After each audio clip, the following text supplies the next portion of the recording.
Hello all, let's look at the property development process. Now, I just wanted to explain you that there's a difference between a property development process, which could be anything, and a property development system. In a process, all the books that I read and all the seminars that I went to and my mentor, they taught everything along the lines of these, that you've got five stages, you've got a vision and a concept that you come together, and then you hire consultants, you build and you complete the project, and everybody goes home, everything is great, and it's a rosy picture. However, when I actually got into doing property development, I figured that there's so many different moving parts between these five stages that yes, of course, this is a process. That's how you work. You have a vision, you develop a concept of what you're going to develop into property development. In your development, you hire the right consultants and you get the right professionals, you get the right reports, and then you get a builder, and a builder actually does all the construction for you. And once the project's complete, you either sell the ones that you've developed, or you hold them for long-term investment, and that's all fine. But for a new person getting into property development and thinking that it's as easy as this, one, two, three, four, five, I think that would be unfair for that person. However, if you can see the complete picture before you actually get in the project or get into property development, I think that would be better. And all I'm trying to do in this video is show you that complete picture of what property development looks like. So I've got a course which is called Property Development System, and as per my property development system, which I developed over a course of few developments that I've done, and on that I can easily pinpoint where, okay, vision, what are the steps involved, and you get deeper into how that vision can become a reality, and what are the things that you have to do, or the due diligence checklist that you have to go through in order to be able to develop that vision in the first place, so that it can be conceptualized and all the consultants can come in and start shaping your vision. So we'll look at it in some detail. So let's start with this. But before I actually get into where do you begin, and due diligence and feasibility, which is, by the way, part of vision and concept, and I've actually broken it down into further steps that you can take as you go along. But I think the most important thing for any development, for anything like this that you want to do, is to be able to have the right mindset. And if you haven't got the right mindset, you'll quit halfway through, and you'll end up wasting your money, wasting your time, and I don't want you to do that, basically. So make sure that you've got the right mindset to be able to do that. There are people who are winners, and there are people who are losers, and but there are also people who haven't actually learned how to win yet, and you can't categorize them into winners and losers as black and white. But there are people who have that greatness within themselves, that all they need is the right system, all they need is the right education, all they need is somebody holding their hand and telling them what needs to be done, and they'll go out and do it. So you got to make sure that you identify yourself with what kind of person you are, and if you are that person who just wants to learn and get ahead. So these are the things that are important for you, and also remember that circumstances and property development, for sure. Um, and there's a saying called circumstances do not make a man; they only reveal him to himself. And property development is very similar. This quotation is actually very appropriate for property development, because once you get into a project, that project will reveal yourself to yourself, and there are so many decisions that you will have to make, and you won't have let's say it won't be 100% clear cut of what's gonna happen and what's not gonna happen. But when I say that clear cut, it's like I'm trying to compare that to a 9 to 5 job where you go to a job from 9 to 5, and no matter what you do there, you know that next month you'll have the same paycheck into your bank account. So there's a degree of certainty. And in property development, I don't want to kid anybody. There's a bit of uncertainty in there. I actually embrace it because that keeps me on my toes and keeps me sharp and keeps me from slacking off. And a lot of people don't like that. If you are one of those people who would want a lot of certainty that I already know what's going to happen next month, and then property development is not going to be the vehicle I would suggest you to take. But I would suggest you get a higher paying job if that's the matter. However, if you can embrace a little bit of uncertainty, you can pull your socks up and say, no, I'm going to do this no matter what happens. I'll go through that extra mile. I'll spend the time required so that I'm educated enough in this industry. I'm educated enough to do all the numbers.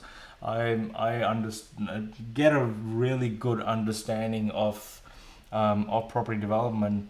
Then I would say there is nothing that would stop you, because everything that you need is already in there in this property development system. So it's up to you, but make your mindset and ask yourself, how do you see yourself? If you don't have the correct self-image, where then you're gonna face problems in this industry, because there's a lot of things that you have to assume and allow for before you actually get into. And whereas when you're doing a job, yes, there are a lot of uncertainty that you deal with. However, that uncertainty, all the consequences for that uncertainty are actually borne by the company and not by you. Or basically, they don't hit your back pocket; they actually hits the back pocket of the company.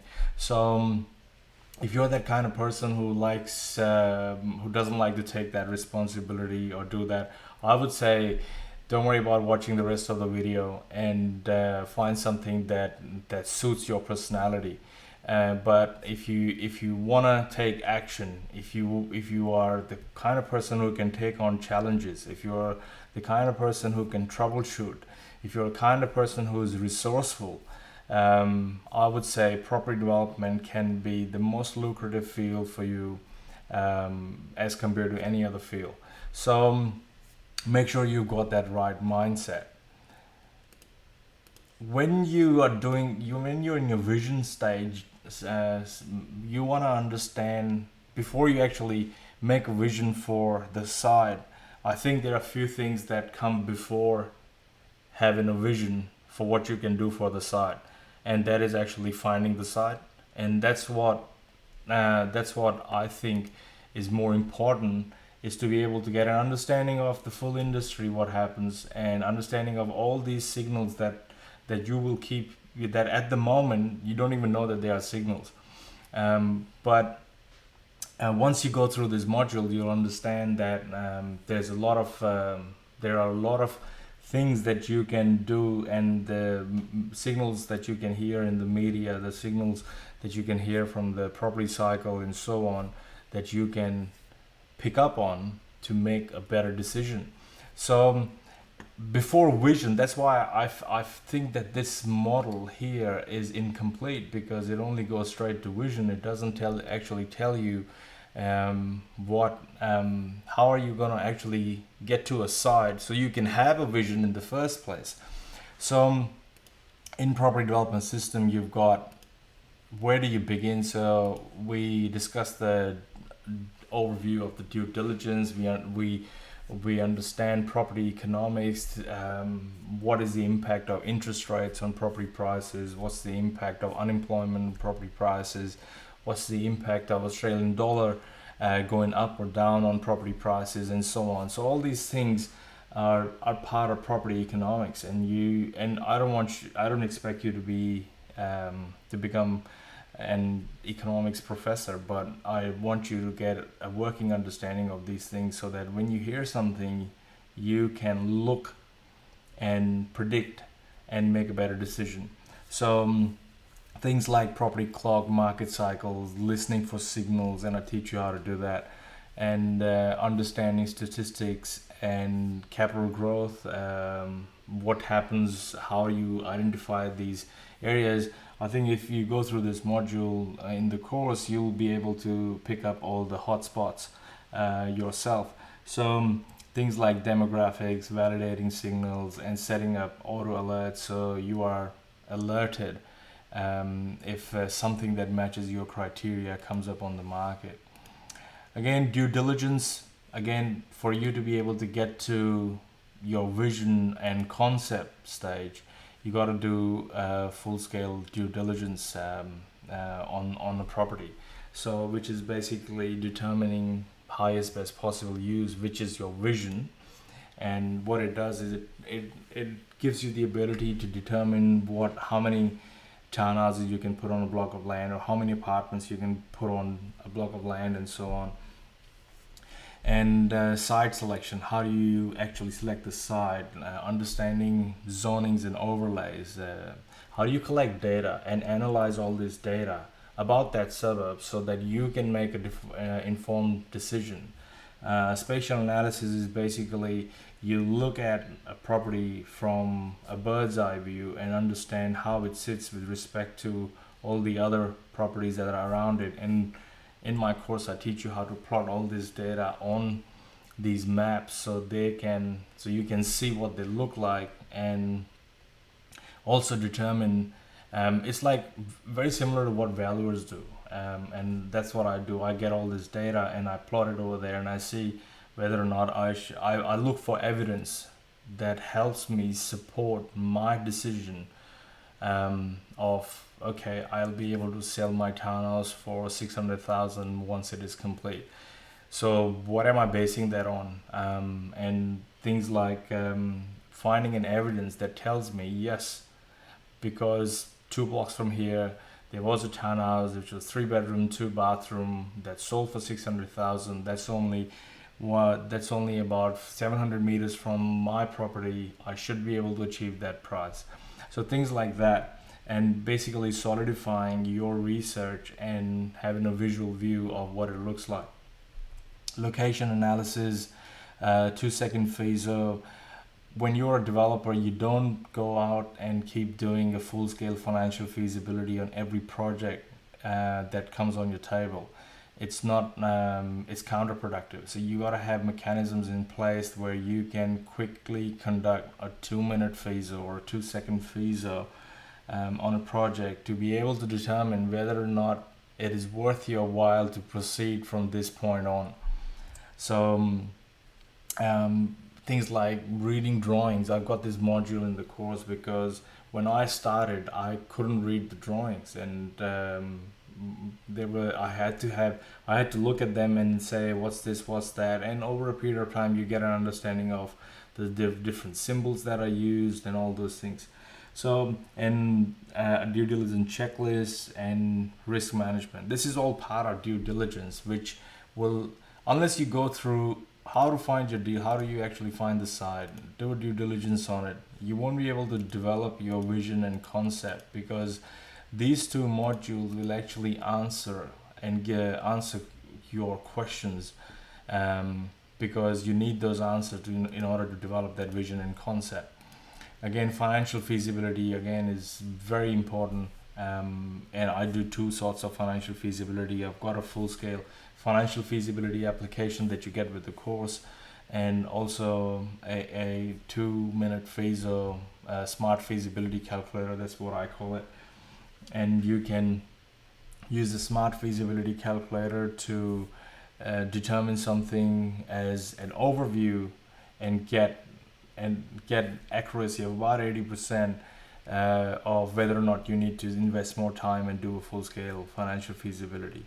So these are the 3 steps that I think, 2, 3, and 4. These are the 3 steps that I think are very important for you to understand that property development process and the first two stages, which is vision and concept.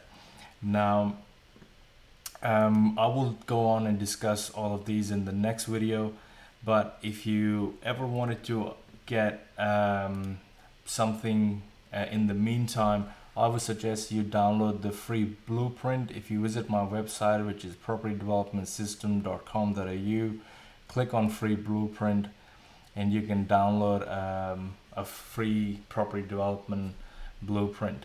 And once you download that, you'll also get an email regarding how you can download a smart feasibility calculator that you can use for your for doing a 2-minute feasibility on your projects.